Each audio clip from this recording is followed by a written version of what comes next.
Assalomu alaykum. Kim skuterga kuchli signal qo'ymoqchi bo'lsa, mana bunday relay kerak. Iloji bo'lsa 20-40 amperliklari yaxshi. Bu 10 mayda kichkinaliklar. Avtomobil signali uchun kamida 40 amper bo'lsa, undan ham yaxshi. Keyin buni qanday ulaymiz? Bu avishni ulanadi. Mana bu qizil plus, qora minus. Mana bu esa sizga 12 volt, mana bu yerdan plus chiqadi. Minus обычный turaveradi. Qayerda minus kerak bo'lsa, baylab olaverasiz, uni muammosi yo'q. Xohlasangiz minusni o'zingizdan olsangiz bo'ladi.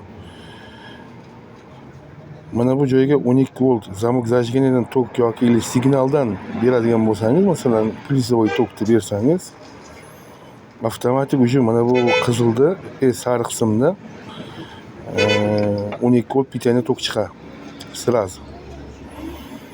Har doimgidek mana shu tushunmaganlar uchun bu qizil 60 volt plyusi, qorasi minus har doim har joydan olinaveradi, farqi yo'q buni.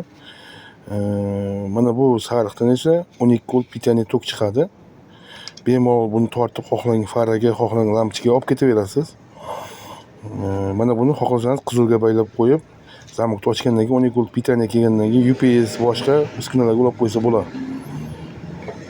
Bu juda ham kerakli relay. Mana. Avtomobilni bemalol keyin faralarni xohlagan narsalaringizni qilaverasizlar. E'tiborlaringiz uchun rahmat. Like bosib qo'ysalaringiz, juda ham zo'r bo'ladi.